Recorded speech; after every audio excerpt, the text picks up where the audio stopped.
pour l'Église. Alléluia.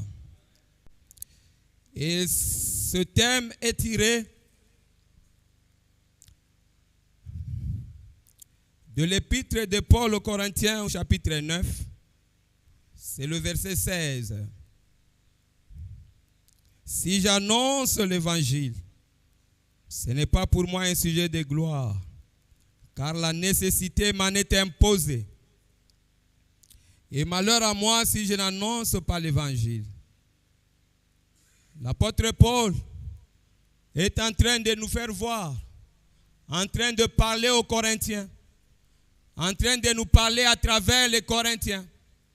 Il est en train de démontrer que ce qui importait pour lui, c'était d'annoncer l'évangile. Peut-être tu vas te poser la question, dans ton thème, tu parles des disciples, mais là, dans le verset, on parle de l'évangile. Bien-aimé, il y a un lien, il y a un pont tout à fait efficace entre les deux. C'est que pour faire les disciples, il faut annoncer l'évangile. Alléluia. Pour faire des disciples, la première chose qu'il faut faire, il faut présenter la bonne nouvelle. C'est comme ça que lorsque nous lisons la suite de cette partie-là, vous allez voir à plusieurs reprises, Paul est en train de nous faire revenir un verbe. Gagner les âmes au Christ. Gagner les âmes au Christ. Il dit, je fais tout pour gagner les âmes au Christ. Donc, en annonçant l'évangile, c'est pour gagner les âmes. Et gagner les âmes, c'est ça faire les disciples. Effectivement, il y a tout un processus comme nous l'avons vu et comme nous le verrons. Nous bénissons le Seigneur pour cette grâce qui nous accorde, moi et toi, que nous puissions participer dans ce travail qui consiste à faire les disciples. L'apôtre Paul est en train de nous révéler aujourd'hui. Il est en train de nous rappeler ce matin que annoncer l'évangile du Seigneur, c'est vraiment une nécessité pour moi. Il a même ajouté, pour nous amener à comprendre que c'est vraiment une nécessité, il a encore ajouté une chose, il dit, malheur à moi si je ne le fais pas. Oh, mais pourquoi il a dit ça? Il a déjà dit que c'est une nécessité pour lui. Mais pourquoi a-t-il encore ajouté, malheur à moi si je n'annonce pas l'évangile? C'est pour une façon d'insister encore davantage, de dire que je ne peux pas me passer de ce travail. Oh, l'église corps de Christ ne peut jamais se passer de ce travail. Alléluia. C'est un travail capital. Il dit la nécessité. Après il ajoute, il dit la nécessité m'en est imposée. Donc c'est quelque chose qui lui a été imposé. Un disciple. Faire les disciples, c'est une nécessité pour toi. Si tu peux dire à celui qui est à ta droite, celui qui est à ta gauche, faire les disciples est une nécessité pour l'église. Faire les disciples est une nécessité pour l'église. Alléluia. Faire les disciples, c'est une nécessité pour l'église. Parce que c'est une nécessité pour l'église. Et que toi et moi, nous faisons partie de l'église. Et donc, faire les disciples du Seigneur est une nécessité pour toi, est une nécessité pour moi. Ou je voudrais seulement dire, faire les disciples doit être une nécessité. Nous devons nous préoccuper de ce travail. Nous devons, chaque jour, quand nous nous levons, et que surtout, nous nous considérons comme étant des disciples du Seigneur nous-mêmes, nous devons considérer que faire les nations des disciples doit être pour chacun de nous une nécessité. Et cela, peu importe le département dans lequel tu fonctionnes, mon frère. Quand tu es au protocole, tu dois savoir que lorsque tu es là, tu fais un travail. Et ton travail contribue à faire les disciples. Alléluia. Lorsque je suis dans la chorale, je dois comprendre que mon travail dans la chorale doit m'amener à contribuer, à participer dans ce travail noble qui consiste à faire les nations les disciples. Alléluia. même les dons spirituels, tels qu'ils ont été organisés, tels qu'ils ont été donnés par le Saint-Esprit. Les dons du Saint-Esprit ont été donnés en vue de faire les disciples. Alléluia. C'est comme ça que j'ai toujours aimé et j'ai toujours vécu la chose et ça m'a beaucoup plu, ça m'a toujours plu. Je voudrais juste nous réveiller par rapport à quelque chose, c'est que lorsqu'il y a un visiteur parmi nous, dans des moments de prière, et que notre bien-aimé frère Simon passe pour nous donner le message, ou le frère Élie, ou un autre frère qui a reçu le don, j'ai toujours été émerveillé de la manière dont le Saint-Esprit ne contredit jamais sa parole. Lorsqu'un visiteur arrive, vous allez voir que ces jours-là, parmi les personnes qui seront bénéficiaires de cette grâce, ces visiteurs-là seront également visités par le don de prophétie. Alléluia. Pourquoi? Parce que la Bible dit, lorsque vous serez en train de vous réunir et qu'un des membres du peuple, quelqu'un qui ne connaît pas la parole, quelqu'un qui n'est pas disciple, s'il se retrouve parmi vous et que vous tous, vous commencez à prier en langue, en parler en langue, n'est-ce pas qu'il va dire que ces gens ici sont fous? Il peut même peut-être fuir, n'est-ce pas?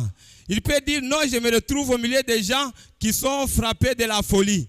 Il faut qu'on les amène dans un asile de fous. Bien-aimés. Et la parole déclare, toujours dans 1 Corinthiens, il dit, mais lorsque cet homme-là, qui n'est pas un disciple du Seigneur, il arrive dans l'église au milieu de vous et qu'il entend la parole prophétique qui les saisit, il va dire certainement le Seigneur est en ces lieux. Certainement le Seigneur est en ces lieux. Même le don de prophétie, il est là pour contribuer à faire les disciples. Alléluia. Oh, que le Seigneur soit loué. Donc, faire les disciples, ça doit être une nécessité. L'objectif, comme nous avons dit, c'est démontrer à l'Église effectivement que faire les disciples c'est une nécessité et cela doit être une nécessité pour chacun de nous. Et le deuxième objectif, c'est nous amener, nous donner des astuces, des techniques, des stratégies qui nous permettent, nous en tant qu'Église, de participer dans ce travail. Que le Seigneur soit loué. Un disciple, c'est qui?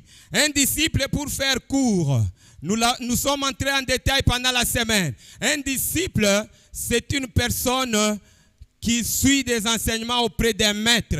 Un disciple, c'est qui? C'est un apprenti. C'est quelqu'un qui apprend un métier auprès d'un maître.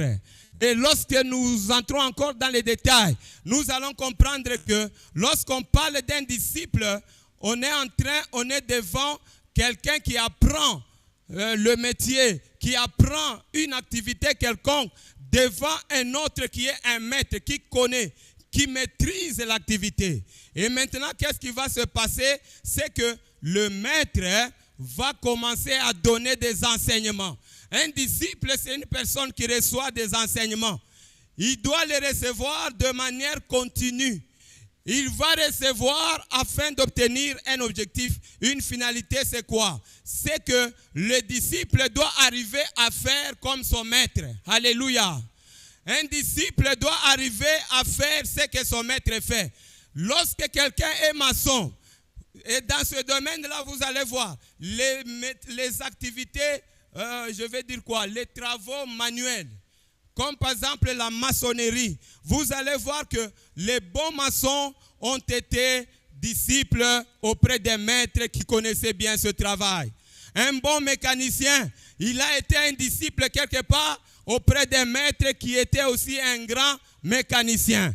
Un disciple, c'est un apprenti, c'est un apprenant. La différence entre un disciple et un étudiant, c'est qu'il y a une dimension de l'imitation qui entre dans le chef du disciple. Lorsqu'on parle du disciple, on ne donne pas des enseignements seulement, mais on apprend, on amène la pratique, on amène le disciple à faire ce que le maître fait. L'objectif étant d'amener le disciple à faire ce que le maître textuellement ce que le maître fait, que le disciple le fasse.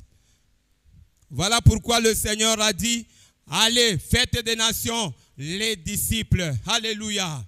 Il n'a pas dit faites des nations les chanteurs. Oui, c'est un ministère.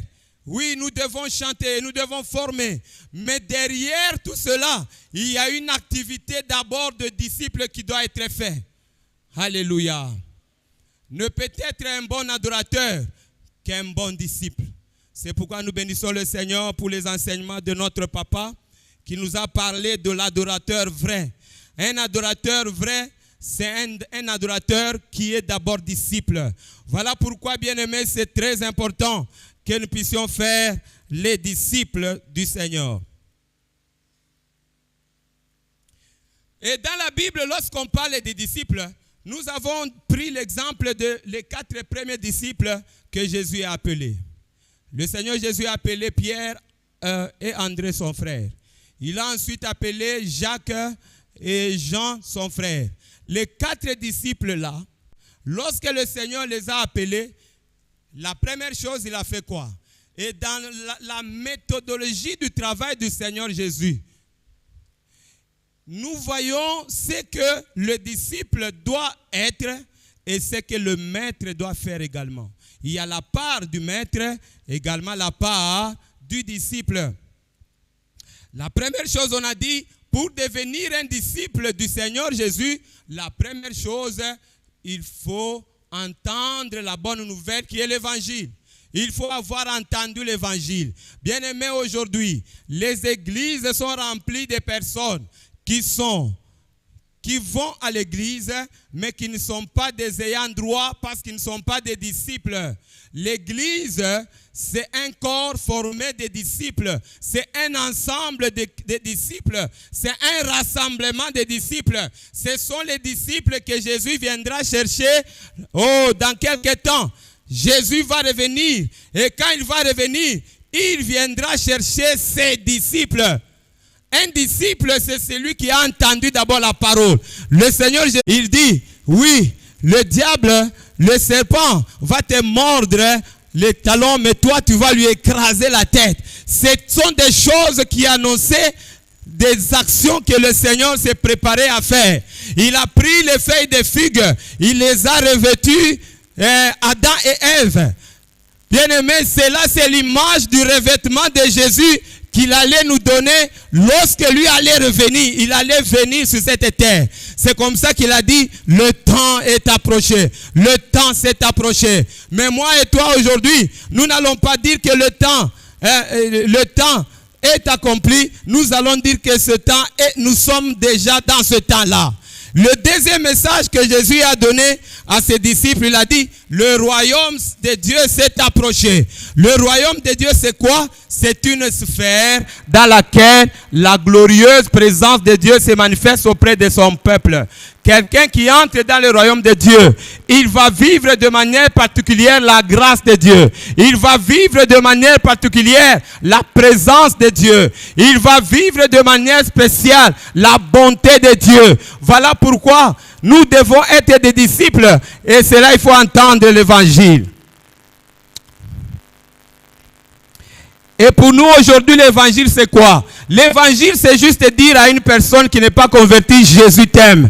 Lui dire que Jésus est mort pour toi. Lui dire que Jésus-Christ est mort, il a pris tes péchés à la croix. Il a pris nos péchés à la croix. Il est mort, pour cela il est mort. Voilà pourquoi Ésaïe 53 nous dit, le châtiment qui nous donne la paix est tombé sur qui? Sur Jésus. Nous sommes dans Ésaïe 53. Bien-aimés dans le Seigneur, faire les disciples, c'est une nécessité pour l'Église. La deuxième chose que le Seigneur Jésus a dit, après avoir annoncé l'évangile, le disciple qui entend l'évangile, il doit aussi recevoir une deuxième chose, l'appel. Il doit recevoir un appel. L'appel revêt plusieurs caractères, notamment l'appel au salut où le Seigneur nous appelle pour qu'on vienne à lui. Il y a également l'appel à la mission. Le Seigneur Jésus dit à ces 4, il dit, venez, je ferai de vous les pécheurs d'hommes. Alléluia. Il a défini la mission. Il a défini le travail pour lequel les 4 hommes devaient être des disciples. La première chose, on reçoit l'évangile. La deuxième chose, on reçoit l'appel. Tout disciple, je voudrais vraiment relever cela. Toute personne qui est disciple a déjà reçu cet appel à la mission. Cet appel-là, nous l'avons dans Matthieu chapitre 28, verset 19. Il dit, allez, faites des nations les disciples, les baptisant au nom du Père, du Fils et du Saint-Esprit. Et le verset 20 ajoute, enseignez-leur à observer tout ce que je vous ai prescrit. Oh, voilà le travail de l'Église. L'Église fait des disciples en annonçant l'Évangile, en baptisant les nouveaux convertis. Mais ne s'arrêtez pas là. L'Église fait un travail dans le disciple-là, à former les disciples qui viennent d'être formés, à les former, à les enseigner, afin qu'ils soient des disciples accomplis.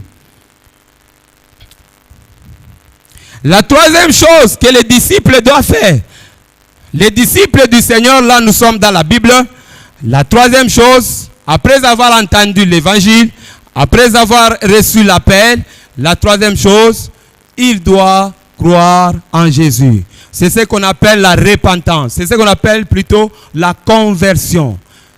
Moi, je me suis converti. Moi, je suis un converti. Lorsque tu dis que tu es un converti, cela veut dire que tu as entendu l'évangile et tu as dit oui à cet évangile. Que le Seigneur soit loué. La quatrième chose, qui est une chose capitale, après avoir cru au Seigneur ou après s'être converti, il faut suivre. Il faut suivre Jésus. Il faut maintenant le suivre. Mais maintenant, prenons un peu le cas des 12 disciples. Le Seigneur les appelle dans les mêmes conditions. Tous leur demandent de les suivre. Qu'est-ce qui s'est passé? Les disciples, après avoir entendu l'évangile, après avoir reçu l'appel, ils ont réagi à l'évangile et à l'appel en croyant d'abord en Jésus. C'est comme ça que Pierre va dire, Seigneur, nous avons cru en toi et nous avons tout abandonné. Qu'est-ce que tu vas nous donner? Alléluia. C'est-à-dire, les disciples, après avoir entendu et cru, après avoir pris la décision de servir le Seigneur, maintenant la chose qui reste, il doit suivre le Seigneur Jésus pas à pas. Alléluia. Pourquoi il faut suivre le Seigneur? Le Seigneur Jésus-Christ a pris les 12. Il les a pris comme ses premiers disciples, avec la mission de faire des pêcheurs d'hommes. Qu'est-ce qui s'est passé? Le Seigneur Jésus commençait à donner des enseignements. Alléluia. Il donnait des enseignements. Il a donné divers enseignements. Il a parlé du royaume. Il a donné des paraboles. Il a expliqué qu'est-ce que c'est que le royaume de Dieu. Il a parlé de la prière. Il a parlé des aumônes. Il a donné des enseignements. Au bout d'un temps, il les appelle. Nous sommes dans Luc chapitre 10. Il les appelle. Il leur dit, allez, venez maintenant. Je vous ai donné suffisamment d'enseignements. Vous allez maintenant entrer en pratique. Parce que nous avons dit que le disciple, en fait, il est différent de l'étudiant parce qu'il y a une partie pratique qui est importante. L'étudiant, on lui donne des enseignements seulement. Mais le disciple, on lui donne des enseignements avec la pratique. On lui dit, les pains, on les fabrique comme ça.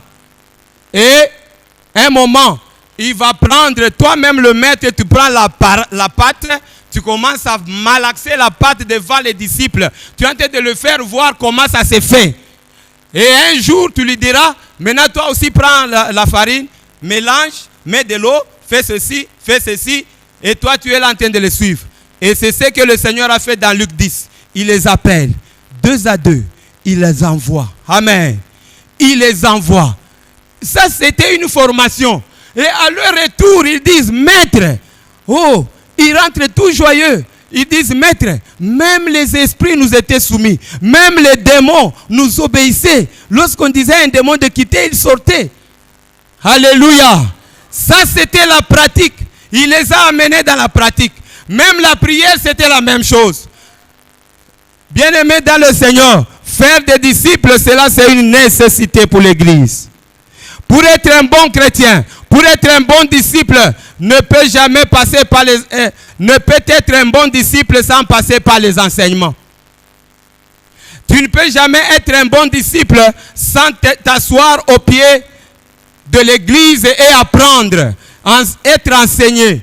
Et lorsque, par exemple, nous nous demandons d'inviter nos amis, d'inviter nos frères, d'inviter nos sœurs, c'est une manière de nous faire participer dans ce travail. Le grand travail du disciple, c'est le suivre, suivre le maître. Le suivre, nous suivons les enseignements et nous suivons le modèle. Que le Seigneur soit loué. Et aujourd'hui, bien-aimés dans le Seigneur, lorsque Paul est tenté de dire « Faire les disciples, c'est une nécessité ». Pourquoi il a dit ça, bien-aimé? Il a dit ça parce qu'il s'est considéré lui-même comme un sacrificateur. Voilà pourquoi aujourd'hui, je vais dire comme sous-thème, nous allons dire « Sacrificateur du Seigneur, lève-toi ». Alléluia. Sacrificateur du Seigneur, lève-toi. L'apôtre Paul s'est considéré comme étant un sacrificateur. Voilà pourquoi il a dit, faire les disciples, c'est une nécessité. Qu'est-ce que la Bible nous dit dans Apocalypse chapitre 1, versets 5 à 6? La Bible dit, pour la compréhension, nous pouvons monter à partir du verset 4. Jean aux 7 églises qui sont en Asie, que la grâce et la paix vous soient données de la part de celui qui est, qui était et qui vient, et de la part de cet esprit qui sont devant son trône, et de la part de Jésus-Christ le témoin fidèle, le premier-né des morts et le prince des rois de la terre. À celui qui nous aime, qui nous a délivrés de nos péchés par son sang, et qui a fait de nous un royaume, des sacrificateurs pour Dieu son Père, à lui soit la gloire, la puissance, au siècle des siècles. Amen. Est-ce que nous pouvons acclamer le Seigneur pour cette parole? Acclamons bien le Seigneur pour cette parole.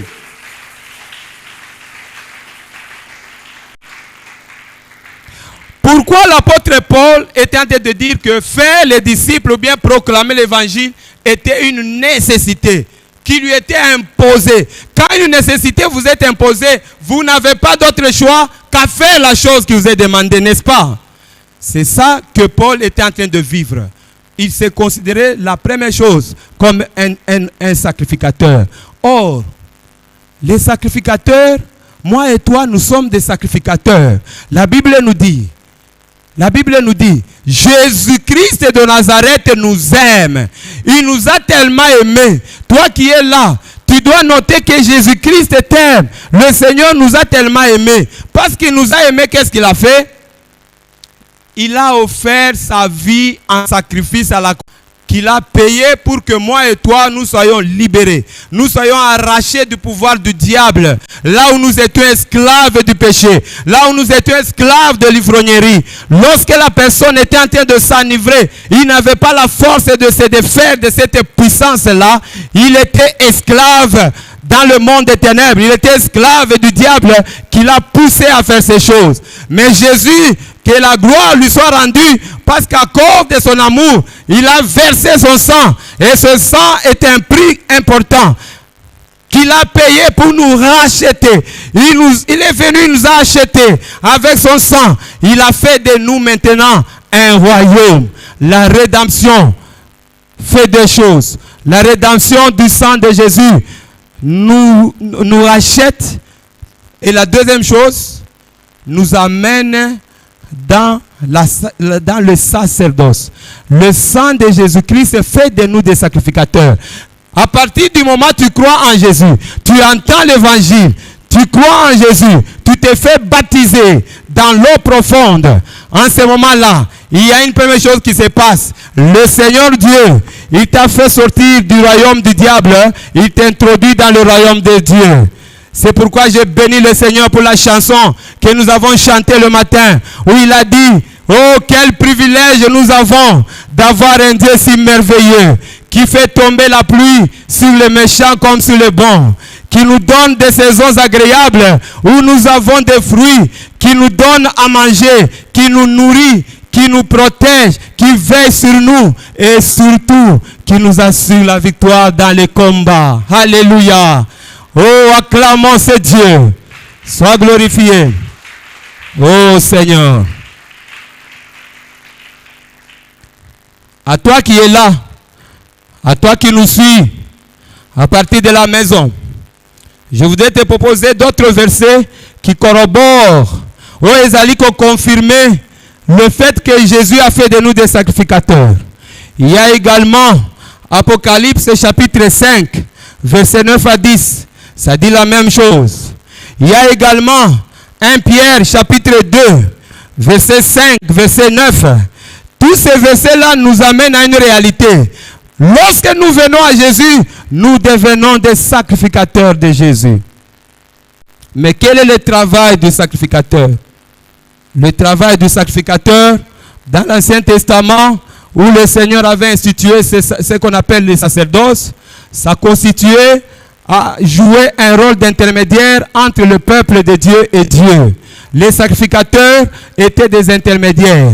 Lorsque le peuple voulait adorer le Seigneur, le Seigneur avait défini un certain nombre de choses, des sacrifices qu'il fallait faire. Et les gens qui amenaient les sacrifices, ils ne devaient pas entrer eux-mêmes dans les lieux saints ou dans les lieux très saints. Ils devaient passer par ce qu'on appelle les sacrificateurs. Le travail en résumé du sacrificateur, c'est un travail d'intermédiaire entre Dieu et le peuple. Et c'est un travail qui consiste à offrir des sacrifices à l'Éternel en faveur du peuple de Dieu. Alléluia. Les sacrificateurs faisaient ce travail-là dans l'Ancien Testament. Et j'aimerais que nous puissions déjà noter Deutéronome chapitre 18, versets 1 à 2. Quels sont les avantages qui sont retirés du travail des sacrificateurs? Dans Deutéronome chapitre 18, versets 1 à 2, si on peut nous balancer ce verset-là. Les sacrificateurs, les Lévites, la tribu entière de Lévi, n'auront ni part, ni héritage avec Israël. Ils se nourriront des sacrifices consumés par le feu en l'honneur de l'Éternel et de l'héritage de l'Éternel. Verset 2. Ils n'auront point d'héritage au milieu de leurs frères. 2 points. L'Éternel sera leur héritage comme il leur a dit. Alléluia. Les sacrificateurs avaient un privilège que tout le monde en Israël ne pouvait pas avoir. Eux avaient comme héritage, avaient comme richesse, avaient comme possession Dieu lui-même. Alléluia. Parce qu'ils font le travail là, le bénéfice qu'ils retiraient de ce travail, c'est ce que l'Éternel est en train de dire. Moi, l'Éternel, je serai leur héritage. Les sacrificateurs n'ont pas eu de terre en Israël. Ils n'ont pas eu une terre quelconque. Mais Dieu leur a dit, ne leur donnez pas de terre. Mais les terres, c'est moi. La nourriture, c'est moi. Leur richesse, c'est moi. Tout ce qu'ils auront dans leur vie, c'est moi seulement. L'Éternel est devenu leur richesse. Il est devenu leur héritage. Oh, quel privilège d'avoir un Dieu si merveilleux. Quel privilège d'avoir un Dieu si bon. C'est comme ça que nous voyons quelqu'un comme Josué. Je veux dire quelqu'un comme Caleb, âgé de 85 ans. Il a accédé à son héritage physique. Pourquoi? Parce que l'Éternel était avec lui. Alléluia. L'Éternel était son héritage. L'Éternel était avec lui à 85 ans. Il a chassé des géants. Dans la terre d'Hébron, il y avait des géants. Je voudrais te dire ce matin, parce que l'Éternel est notre héritage, l'Éternel est notre possession. Nous, en tant que sacrificateurs, je vais seulement te dire ceci. Ne t'en fais pas de l'âge qui est en train d'avancer. L'Éternel qui est ton héritage, lui-même va te faire entrer dans ta possession. Lui-même va te faire entrer dans ta bénédiction. Lui-même va te faire entrer dans ton héritage et dans ton élévation. Lui-même va écraser les ennemis. Il va te donner la victoire. Pourquoi? Parce que l'Éternel, il est notre héritage. Alléluia. Et maintenant, nous qui sommes sacrificateurs du Nouveau Testament, bien-aimés, nous avons également notre bénédiction. C'est dans Apocalypse chapitre 21, verset 3. Qu'est-ce que la Bible dit? Dans ce chapitre d'Apocalypse chapitre 21, on est en train de présenter le tabernacle, la nouvelle Jérusalem, la cité dont le pavement est tout entier de l'or. Il y a une maman à l'époque, dans les années 90, qui s'appelle Maman Domitila. Elle a vécu à l'est de notre pays. Le Seigneur lui a fait visiter cette cité. Alléluia. Bien-aimé, c'est une cité merveilleuse à laquelle nous sommes invités. Mais en tant que sacrificateur, la Bible dit, j'entendis du trône une forte voix qui disait, voici le tabernacle de Dieu avec les hommes. Il habitera avec eux. Ils seront son peuple. Et Dieu lui-même sera avec eux. Et le verset qui suit, il ajoute, il dit, il essuiera lui-même les larmes de vos yeux. Alléluia. Il essuiera toutes larmes de leurs yeux.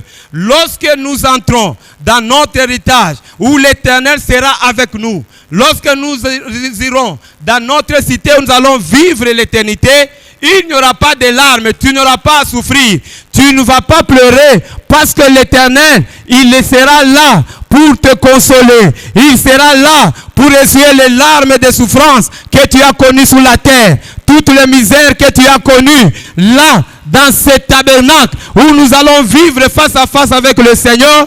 Oh, bien-aimé, il n'y aura pas la mort. La mort ne sera plus. Nous allons vivre l'éternité et l'éternité dans la joie. Et la Bible dit, il n'y aura ni deuil, il n'y aura ni cri, il n'y aura même pas de douleur, parce que toutes ces choses auront disparu. Oh, gloire à Jésus, gloire au Seigneur, gloire au Seigneur. Alléluia. Bien-aimés, voilà les privilèges que nous avons en tant que sacrificateurs. Et les sacrificateurs de l'Ancien Testament. Et nous qui sommes les sacrificateurs du Nouveau Testament. Voilà c'est à quoi nous aspirons. Quel privilège d'avoir un Dieu si bon qui pardonne nos péchés. Même si on a commis autant de péchés, il les efface comme si on n'a jamais commis de péchés. Il nous lave, il nous purifie. Oh, il marche avec nous pas à pas. Il nous introduit dans notre bénédiction. Et là, il va essuyer nos larmes. Il va chasser la mort. Il va enlever les maladies. Il va nous amener dans un environnement où on le verra face à face. Que le Seigneur soit béni. Oh, sacrificateur de l'Éternel. Paul s'est considéré comme étant un sacrificateur. Les sacrificateurs. Oh, quel privilège. Acclamons le Seigneur.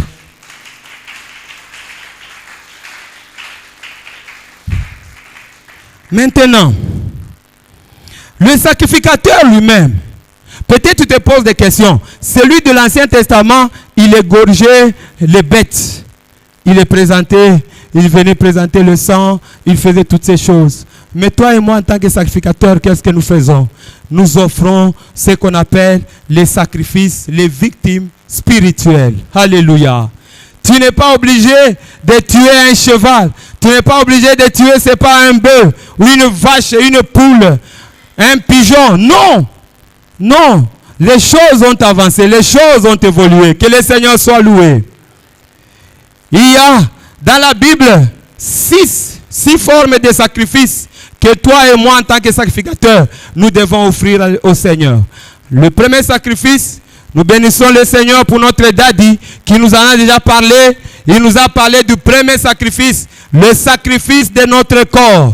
Dans Romains chapitre 12, verset 1. Oh, le premier sacrifice en tant que sacrificateur, la première chose que tu offres à Dieu en tant que sacrificateur, c'est ton propre corps. Lorsqu'on parle du corps, on voit notre corps physique, on voit toutes les activités que notre corps fait. La finalité, c'est quoi? Lorsque en tant que sacrificateur, le Seigneur nous demande d'offrir nos corps pour être une offrande agréable à l'Éternel. Ces corps-là doivent être saints. Donc, il doit être loin du péché. Nous comprenons déjà que, en tant que sacrificateur, déjà le premier sacrifice nous impose le devoir de la sainteté. Alléluia. Nous impose le devoir, l'obligation de la sainteté. Yo, Zali sacrificateur, tu dois comprendre que ton corps, tu dois l'offrir chaque matin comme un sacrifice qui est saint. Pas un sacrifice qui est dans l'impudicité. Pas un sacrifice qui est dans l'adultère. Pas un sacrifice qui est dans la sorcellerie. Pas un sacrifice qui est, je ne sais pas, dans la tuerie des gens, dans n'importe quelle forme de péché. Non.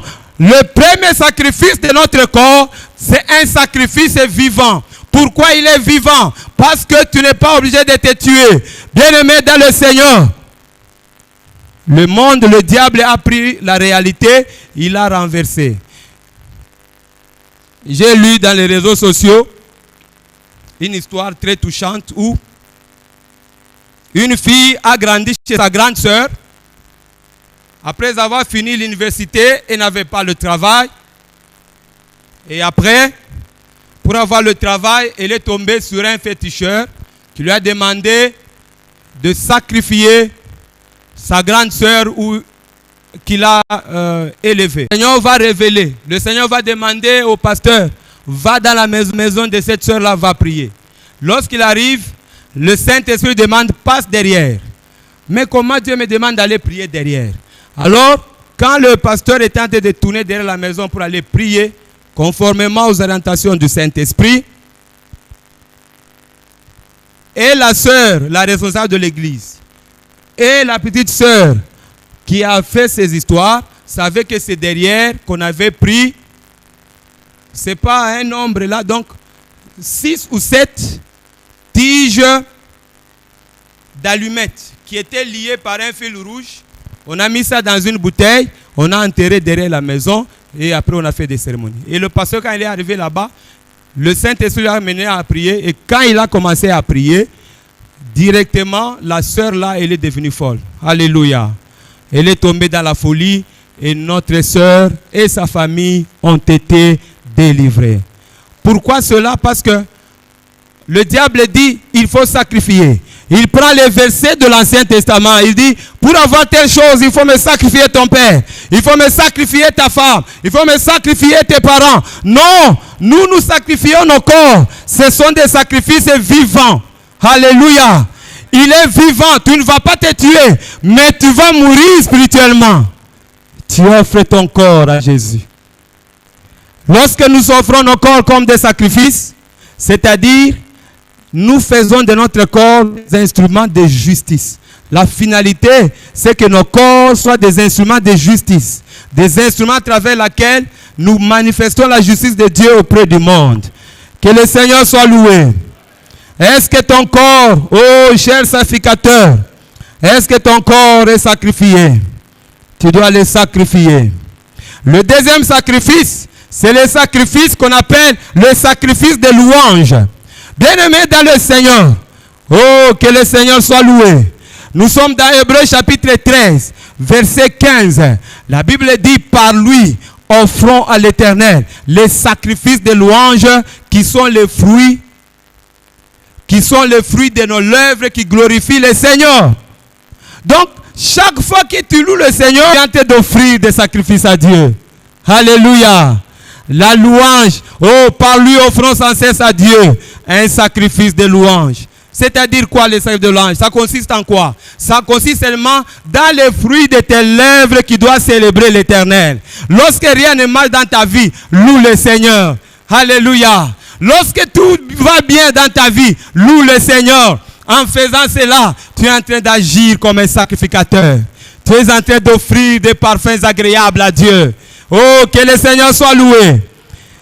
Le troisième sacrifice, c'est ce qu'on appelle, nous prenons le verset suivant, Hébreux 13, verset 16. Qu'est-ce que la Bible nous dit? La Bible nous dit, et n'oubliez pas la bienfaisance et la libéralité, car C'est dans de tels sacrifices que Dieu prend plaisir. C'est-à-dire ceci. Le premier sacrifice, c'est notre corps. Le deuxième sacrifice, c'est la louange. Soit un homme, une femme dont l'habitude doit être de louer le Seigneur. C'est un sacrifice agréable à Dieu. Alléluia. Oh, ayons l'habitude, à nous qui connaissons chanter, ayons l'habitude, pendant que tu prépares, tu es en train de chanter. Zambé Malamou, Zambé Malamou. Pendant que tu prépares là, tu es en train d'offrir les sacrifices à l'Éternel. Toute louange que tu fais monter à l'Éternel, oh bien-aimé, c'est un sacrifice. Et le troisième sacrifice, c'est le sacrifice de bienfaisance. Bienfaisance, c'est-à-dire quoi? Poser les actes bien, faire du bien aux autres, c'est un sacrifice. Ton frère n'a pas de belles chaussures, tu prends, tu lui en donnes, tu as fait une bienfaisance, c'est un sacrifice. Alléluia. Oh, que le Seigneur soit loué. Le quatrième sacrifice, c'est la libéralité. La libéralité. La libéralité, c'est-à-dire quoi? La libéralité, c'est lorsque on partage nos biens avec les autres. La bienfaisance, on fait du bien. Nous avons un exemple que le Seigneur Jésus nous a donné dans Luc chapitre 10. Ça, nous pouvons lire à la maison. Versets 30 à 37. Il dit, un homme de la loi est venu tenter le Seigneur, lui a demandé, que dois-je faire pour hériter le royaume de Dieu? Le Seigneur Jésus lui dit, mais toi tu es un homme de la loi. Tu connais la loi de Dieu. Qu'est-ce que la loi de Dieu dit? Il dit, oui, la loi de Dieu me dit, je dois aimer Dieu de tout mon cœur, de toute mon âme, de toute ma force. Et ensuite, je dois aimer le prochain comme moi-même. Alléluia. Le Seigneur Jésus lui dit, tu as bien dit. Va et fais ce que tu as dit toi-même. C'est ça. Après, il n'est pas satisfait. Il lui demande encore, maintenant, qui est mon prochain? Ah, ton prochain. C'est comme ça qu'il lui parle maintenant là.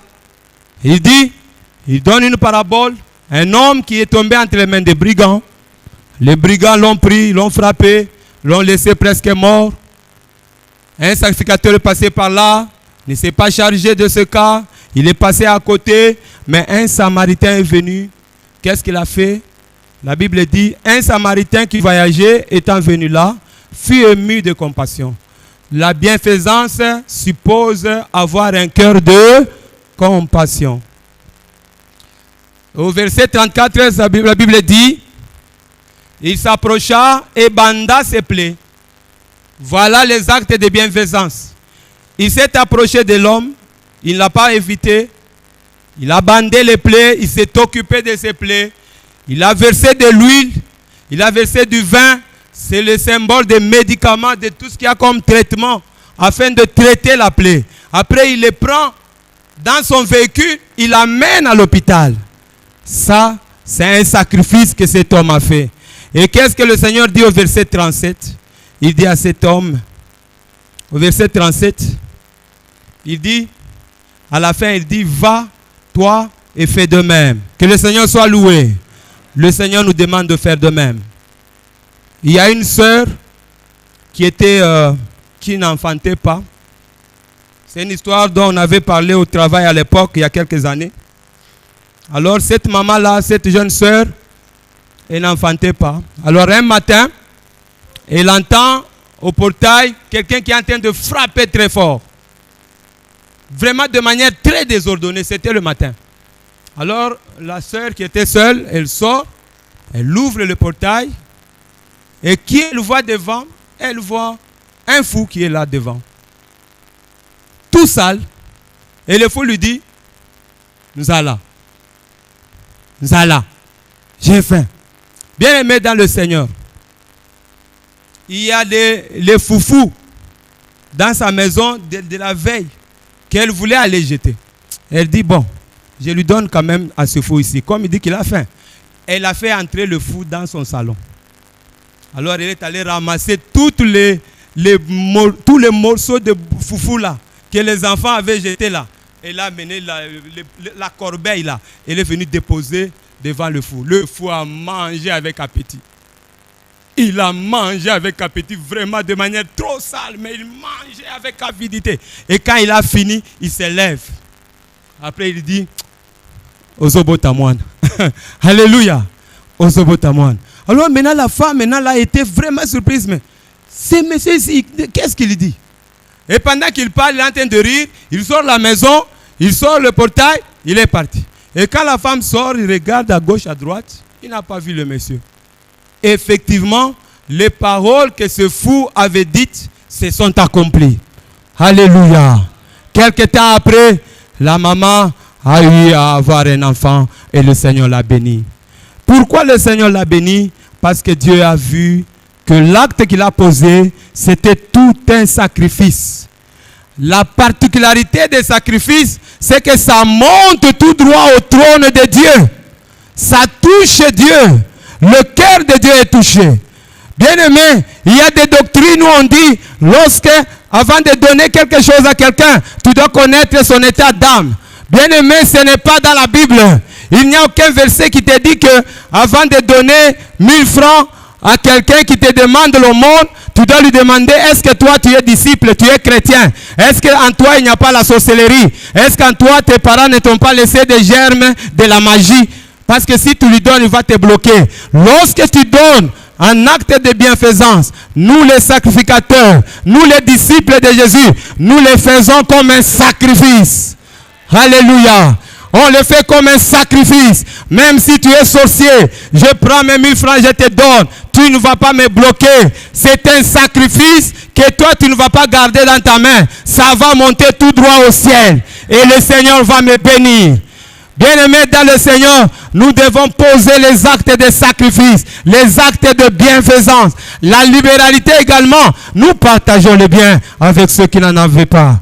C'est comme ça que les Philippiens, est-ce que vous savez que de toutes les églises auxquelles Paul avait écrit, il n'y a que 2 où vous n'allez pas trouver de, comment on appelle, des réprimandes.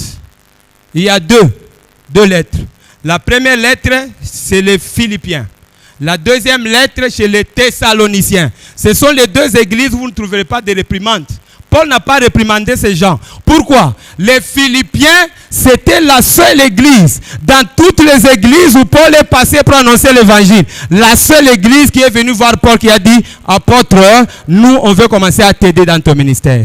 Alléluia. Après il leur dit, vous êtes ma couronne. Vous êtes ma couronne. Bien-aimés, les sacrificateurs doivent faire cet acte de bienfaisance et l'acte de libéralité. Le 5e sacrifice, c'est le sacrifice de la prière. Et le 6e sacrifice, c'est le sacrifice des âmes gagnées au Seigneur. Alléluia. Le dernier sacrifice, c'est un sacrifice important. Nous sommes dans Romains chapitre 15, versets 15 à 19. Qu'est-ce que la Bible nous dit? Cependant, à certains égards, je vous ai écrit avec une sorte de hardiesse, comme pour éveiller vos souvenirs à cause de la grâce que Dieu m'a faite, d'être ministre de Jésus-Christ parmi les païens, m'acquittant du divin service de l'évangile de Dieu, afin que les païens lui soient une offrande agréable, étant sanctifiés par le Saint-Esprit. Oh, acclamons le Seigneur pour cette parole. Oh, que le Seigneur soit loué. Alléluia. Bien-aimé, ça c'est un sacrifice. Toi, en tant que sacrificateur, tu as le sacrifice de ton corps à faire, tu as le sacrifice de la liberté à faire, le sacrifice de louange à faire, le sacrifice de bienfaisance à faire, le sacrifice des prières. Les prières que tu fais, ce sont des sacrifices. Mais il y a aussi le sacrifice des âmes. Comme un sacrificateur, lorsque Paul écrit cela, il dit quoi? Il s'est considéré comme étant un sacrificateur. Au même titre que les sacrificateurs de l'Ancien Testament.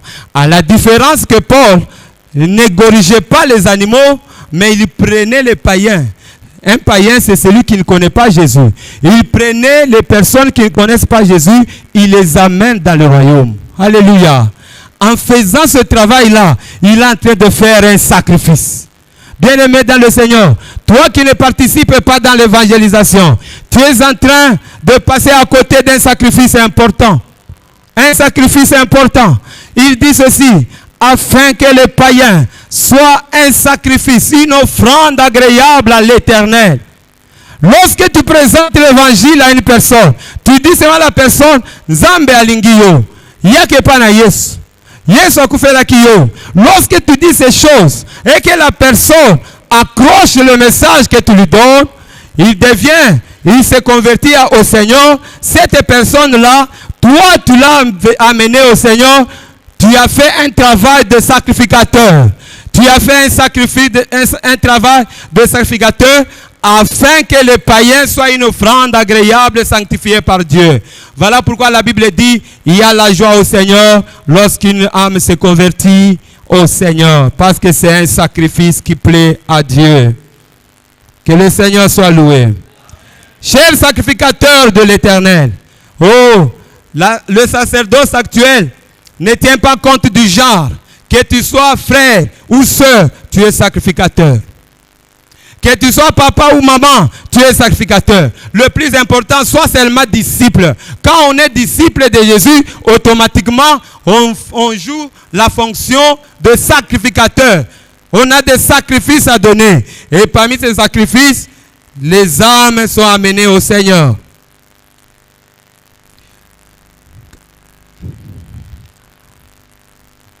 Les païens deviennent une offrande au Seigneur. Une offrande agréable à quel moment? À travers de leur obéissance à la foi. Lorsqu'il obéit à la parole. Toi tu lui dis, yake pana Yesu. Lorsque la personne vient à Jésus, bien-aimé, tu as fait ce sacrifice. Le sacrifice se fait aussi au moment du baptême. Alléluia. Le baptême que le Seigneur nous demande de faire, ça introduit la personne en Jésus. C'est un sacrifice. Donc, c'est comme une personne qui est livrée entre les mains de Jésus. Et quand Jésus reçoit cette personne-là, il reçoit cette personne comme une offrande agréable au Seigneur. Alléluia. Que le Seigneur soit loué. Nous comprenons aisément ce matin que si Paul a dit, malheur à moi si je n'annonce pas l'évangile. Lorsqu'il dit, la nécessité m'est imposée de présenter l'évangile aux autres. Parce qu'il considérait qu'il n'a pas d'autre choix. Alléluia. Le sacrificateur, quand Dieu appelle quelqu'un comme sacrificateur, il n'a pas d'autre choix que de faire les sacrifices auxquels le Seigneur l'a appelé. Moi et toi, nous n'avons pas d'autre choix. Et comment nous devons faire? Il y a deux méthodes dans la Bible. Nous entrerons encore en détail. Il y a deux méthodes simples. L'une des méthodes, ça s'appelle la méthode André. La méthode d'André consiste juste à inviter une personne à l'église. Alléluia. Ton ami, tu l'invites seulement. Ton ami intime, ne le laisse pas à la maison. Chaque dimanche, il va en boîte, il passe déambuler à gauche, à droite. Bien-aimé, tu l'invites à l'église. En l'invitant à l'église, tu es en train de participer dans le travail de faire les disciples. Voilà pourquoi dans le mois de juin ici, dans ce mois ici, dans quelques jours, nous allons disponibiliser quelques coupons d'invitation que moi et toi nous allons prendre. Juste inviter une personne. Alléluia. Nous allons inviter, nous allons appliquer la stratégie de André, qui consiste, André a rencontré Jésus, après il est allé dire à Pierre, nous avons rencontré le maître. Viens voir un peu, viens voir, viens voir. Et quand Pierre est venu, il est tombé au filet, il est devenu l'apôtre. Alléluia. Que le Seigneur soit loué. Bien-aimé dans le Seigneur, proclamer l'évangile, c'est une nécessité pour moi.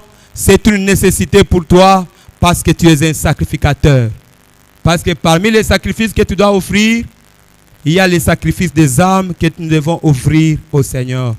Comment participes-tu à ce travail?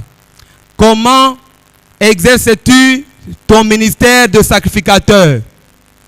Aujourd'hui, l'Église Temple de la Grâce d'Adonai nous accorde l'opportunité pendant ce mois que nous commencions un peu à prier pour que le Seigneur puisse nous utiliser.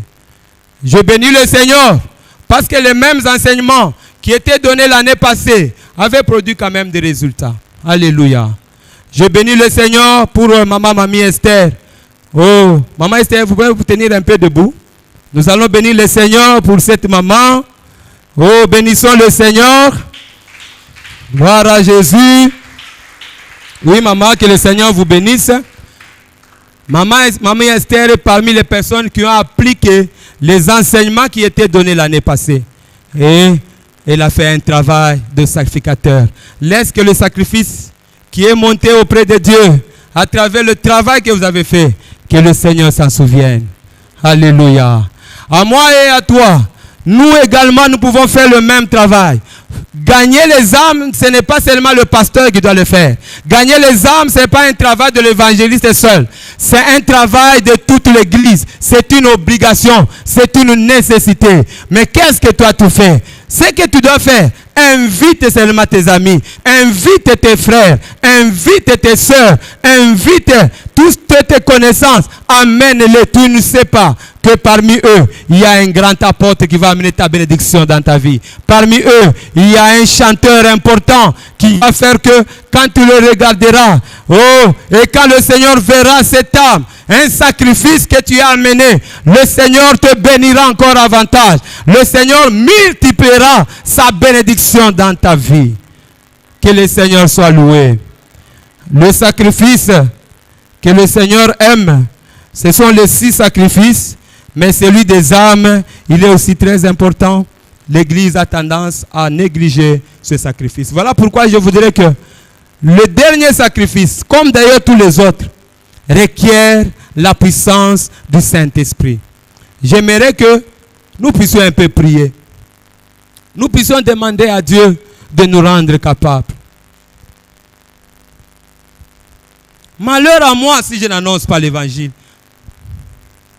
C'est-à-dire, si nous ne gagnons pas les âmes, nous ne faisons pas le travail de former les disciples, nous sommes en train de passer, nous sommes en train de désobéir à un ordre du Seigneur qui a dit, faites des nations des disciples. Toi, tu peux le faire. Oui, tu n'as pas les capacités d'évangéliser. Oui, on le sait. Mais tu peux inviter. Que le Seigneur nous aide. Que le Seigneur nous aide. Alléluia. Bien-aimés, voilà pourquoi nous voulons nous incliner dans la prière pour les quelques minutes que nous avons. Sa gloire est là. Elle est là. Sa gloire est là. Oh, bien-aimé dans le Seigneur, j'aimerais seulement que tu demandes au Saint-Esprit de te rendre capable. Que le Saint-Esprit, bien-aimé, nous rende capables. Nous voulons être des vrais sacrificateurs. Ceux-là qui font le travail de gagner les âmes, de faire les disciples. Que le Saint-Esprit nous aide. Demande l'assistance du Saint-Esprit. Demande l'aide du Saint-Esprit. Parce que c'est un travail important. Oh, cher sacrificateur de l'Éternel, toi, disciple du Seigneur, c'est une nécessité pour nous. Alléluia. Avec la chorale, nous sommes en train de chanter. Oh Seigneur, Jésus, Jésus, Jésus, Jésus. Ta gloire est là. Merci Seigneur pour ta parole. Merci Seigneur pour ta parole. Merci Seigneur ce matin pour ta parole. Sois béni Seigneur pour ta parole. Jésus, Jésus, Jésus, Jésus. Nous sommes en train de dire merci pour cette parole. Le Seigneur a voulu nous réveiller aujourd'hui sur notre identité de sacrificateur avec l'obligation de faire des sacrifices. Alléluia. Ta gloire est là. Oh Père de grâce, Dieu Tout-Puissant, Éternel notre Dieu. Tu es en train de dire merci au Seigneur. Tu es en train d'élever le Seigneur. Tu es en train de glorifier le Seigneur. Alléluia. Alléluia. Alléluia. Oh gloire Seigneur, est là. Jésus. Elle est là. Elle est là. Oh, ta gloire est là. Ta gloire est là. Oui, oui, elle est là. Oh, ta gloire est là. Ta gloire est là. Oh, elle est là. Elle est là. Oui, ta gloire est là. Ta gloire est là. Oui, oui, elle est là. Oh, ta présence est là. Ta présence est là. Elle est là. Elle est là. Ta présence est là. Ta présence est là. Oui, oui, elle est là. Oh, ta présence est là. Ta présence est là. Elle est là. Elle est là. Ta présence est là. Ta présence est là. Oui, oui, oh, ta gloire est là. Ta gloire est là. Elle est là. Elle est là. Ta gloire est là. Ta gloire est là. Oui, oui, chantons, ta gloire est là. Ta gloire est là. Elle est là. Elle est là. Oh, ta gloire est là. Ta gloire est là. Bien-aimés, nous sommes en train de prier. Que le Seigneur nous rende Ta capable. présence est là. Ta présence est là. Elle est là. Elle est là. Ta présence est là. Ta présence est là. Oui, oui. Oh, Esprit est là. Esprit est là. Il est là.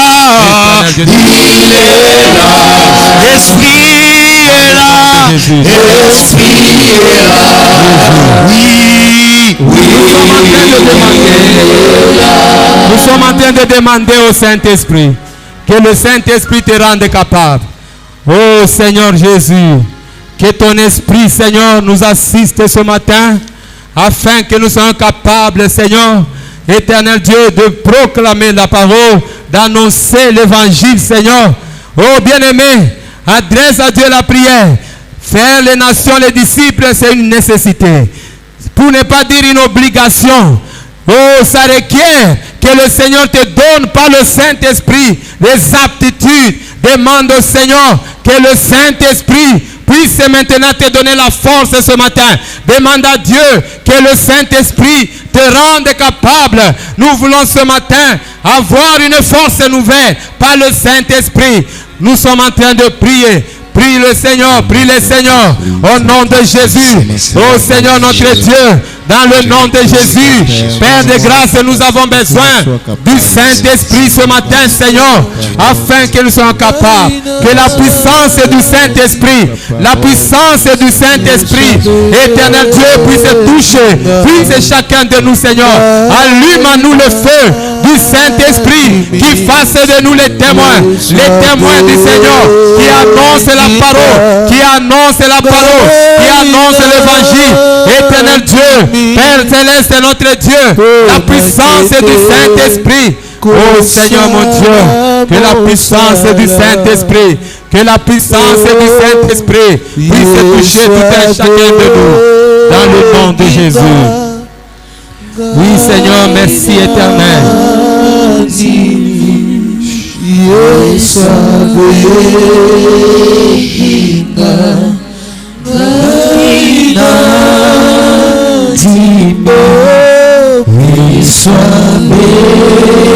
Seigneur, merci.